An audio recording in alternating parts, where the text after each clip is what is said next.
देखो यहाँ पे हमें क्वेश्चन क्या दिया हुआ है कि पूर्णांक के निम्नलिखित युग्मों के एचसीएफ और एलसीएम ज्ञात कीजिए तथा इसकी जांच कीजिए कि दो संख्याओं का गुणनफल क्या होता है। एचसीएफ गुणे एलसीएम होता है, यानी कि दोनों संख्याओं का गुणनफल आपका महत्तम समापवर्त और लघुत्तम समापवर्त के गुणनफल के बराबर होता है। देखो हमें यहाँ पे युग्म क्या दिए हुए हैं, तो पहला युग्म दिया हुआ है 26 और 91, दूसरा युग्म दिया हुआ है 510 और 92 और तीसरी संख्याओं का युग्म दिया हुआ है 336 और 54। तो एक एक करके संख्याओं को ले लेते हैं और इनके युग्म के लिए एचसीएफ और एलसीएम की गणना करते हैं। तो देखो पहला युग्म मैंने ले लिया 26 और 91। तो देखो 26 के लिए अगर आपको गुणनखंड लिखना है तो आप इसको क्या लिख सकते हैं, इसको आप देखो 13 गुणे 2 लिख सकते हैं, या फिर 13 से आप डिवाइड करेंगे इसको तो कितना हो जाएगा 13 दूनी 26, यानी कि 2 गुणे मैं इसको 13 लिख सकता हूँ। इसके लिए गुणनखंड हो गया।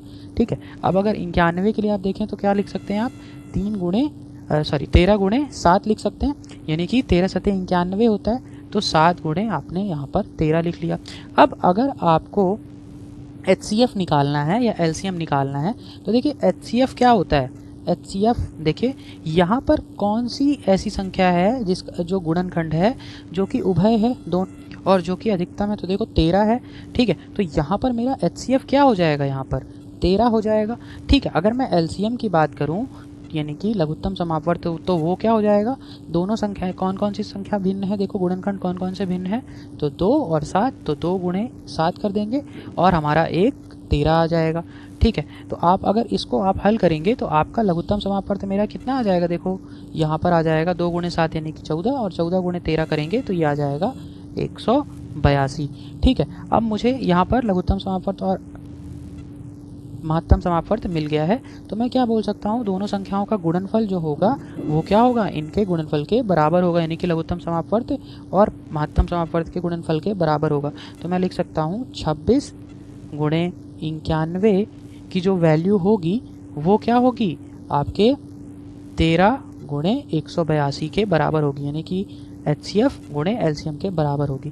तो आप इसको चेक भी कर सकते हैं। देखिए 13 से आप अगर 26 को कट कर दें तो 2 आ जाएगा और 91 गुणे 2 करेंगे तो कितना आ जाएगा 182 गुणे 182। ठीक है, यानी कि ये प्रूव होता है। ठीक है, आप ये देख सकते हैं। इसी प्रकार से दूसरे युग्म को देख लेते हैं। ठीक है, तो दूसरा युग्म हमारा कितना दिया हुआ है, देखिए ये मुझे दिया हुआ है 510 और 92।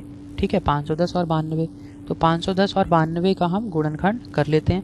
तो देखिए अगर मैं 92 का गुणनखंड करता हूँ तो मैं क्या लिख सकता हूँ, 23 गुणे 4 मेरे दिमाग पे आता है। 23 से मैं अगर इसको डिवाइड करूँ तो 23 गुणे 4 करता हूँ तो 92 आ जाता है, तो 2 गुणे मैं इसको 23 लिख सकता हूँ।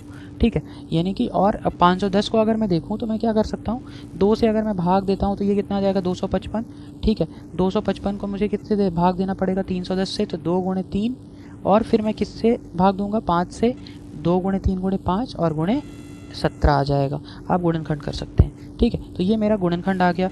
अब अगर मैं आपसे बोलता हूँ कि एलसीएम देखना है और एचसीएफ देखना है तो ये कितने कितने आ जाएंगे, देखो तो यहाँ पर आप देख सकते हो कि अगर मुझे एचसीएफ निकालना है, ठीक है, तो एचसीएफ क्या होता है कि कौन सी ऐसी अधिकतम वैल्यू है जिससे ही ये दोनों ही संख्याएं आपकी भाग पूरा चला जाए। ठीक है, तो देखो यहाँ पर दोनों में ही जो दोनों के गुणनखंड में ऐसी अधिकतम संख्या हो। ठीक है, तो यहाँ पर आप देखोगे कि ये 2 एक ऐसी संख्या है जो दोनों में उभय है और दोनों के ही गुणनखंड में ही है। ठीक है, तो ये मैं क्या बोल सकता हूँ कि यहाँ पर मेरा एचसीएफ कितना आ जाएगा, एचसीएफ मेरा आ जाएगा 2, यानी कि महत्तम समापवर्त की वैल्यू 2 आ गई। अगर मुझे लघुत्तम समापवर्त की वैल्यू चाहिए है, लघुत्तम समापवर्त एलसीएम की वैल्यू चाहिए, तो मैं इसको क्या लिखूँगा, देखो मैं इसको लिखूँगा 2, यानी कि एक ही उभय वाला 2 आ गया, गुणे 2 गुणे 23 गुणे 3 गुणे 5 गुणे 17। ठीक है, इसको आप हल करेंगे, देखिए इसका गुणा करेंगे तो ये कितना आ जाएगा, ये आ जाएगा 23,460। ठीक है, आप गुणा करके देख सकते हैं। अब मैं यहाँ पर मुझे जो जांच करनी है तो मैं क्या बोल सकता हूँ, 510 गुणे 92 मैं करूँगा तो ये वैल्यू मेरी कितनी आ जाएगी, देखो ये वैल्यू और जो आपका एचसीएफ और एलसीएम की जो वैल्यू आ रही है ये दोनों ही बराबर आएंगी। तो देखो ये वैल्यू मेरी कितनी आ गई, इसको आप गुणा करेंगे तो ये आ जाएगा 46,920। और आप यहाँ पर एचसीएफ और एलसीएम का गुणनफल भी देख सकते हैं, HCF गुणे LCM बराबर ये क्या हो जाएगा मेरा 2 गुणे 23,460। तो ये भी कितना आ जाएगा आपका 46,920। तो आप देख सकते हैं कि दोनों का ही गुणनफल ये आपका बराबर आया है। तो यहाँ पर भी ये जांच हो रही है, सत्यता हो रही है। ठीक है, अब मैं आपको तीसरे युग्म पे लेके जाता हूँ। तो तीसरा युग्म मेरा यहाँ पर क्या दिया हुआ है 336 और 54। तो 336 और 54 के लिए देख लेते हैं। तो देखिए 336 और मुझे 54 का गुणनखंड चाहिए होगा। तो देखिए 336 के गुणनखंड आप लिखेंगे तो आप इसको क्या लिख सकते हैं, देखिए इसको आप लिख सकते हैं 2 गुणे 2 गुणे 2 गुणे 2 गुणे 3 गुणे 7। ठीक है, अब 54 के लिए आप लिखेंगे तो क्या होगी, ये क्या हो जाएगा 2 गुणे 3 गुणे 3 गुणे 3। ठीक है, तो ये गुणनखंड हो गया इसका। अब आप मुझे ये बताइए कि अगर यहाँ पर HCF निकालना है या LCM निकालना है तो जस्ट जैसे हमने पहले 2 के लिए किया वैसे ही हम करेंगे। तो HCF क्या हो जाएगा, दोनों के गुणनखंडों में से अधिकतम कौन सी वैल्यू है जो दोनों में ही हो। तो देखो यहाँ पर क्या है 2 मैच कर रहा है। अगर मैं 3 को देखूँ 3 का भी युग्म हो रहा है, यानी कि मैं क्या बोल सकता हूँ कि मेरा HCF क्या आ जाएगा 2 गुणे 3 आ जाएगा, यानी कि कितना आ जाएगा 6 आ जाएगा। तो यहाँ पर मेरा इन दोनों संख्याओं के लिए HCF क्या आ जाएगा 6, यानी कि आप कह सकते हैं कि 6 ये अधिकतम संख्या है जिससे ये दोनों ही संख्याएं भाग चली जाएंगी। ठीक है, आप इसको ऐसे भी समझ सकते हैं। ठीक है, और LCM के लिए अगर मैं बोलूँ तो LCM मेरा ये कितना हो जाएगा, देखिए यहाँ पर LCM के लिए अगर मैं देखता हूँ तो LCM मेरा आ जाएगा एक ये 2 और एक ये 3, ये जो उभय वाले हैं। तो 2 गुणे 3 तो ये आ गए। ठीक है, अब देखिए यहाँ पर 2 3 और बचे हुए हैं, तो 3 गुणे 3। ठीक है, अब देखिए 3 बार 2 बचे हुए हैं, इसको भी लिख लेते हैं 2 गुणे 2 गुणे 2 और एक ये 7 आ जाएगा, तो गुणे 7 हो जाएगा। ठीक है, अब आप इसको सॉल्व करेंगे, इसको हल करेंगे तो ये मेरा लघुत्तम समापवर्त आ जाएगा 3024। ठीक है, तो ये मेरा लघुत्तम समापवर्त आ गया। अब देखिए मुझे क्या बोलना है कि अगर मेरी ये संख्या क्या होती A होती और ये B है तो मैं दोनों संख्याओं का गुणनफल यानी कि मैं क्या लिख सकता हूँ A गुणे B बराबर क्या होगा HCF गुणे LCM। तो HCF गुणे LCM लिख सकता हूँ।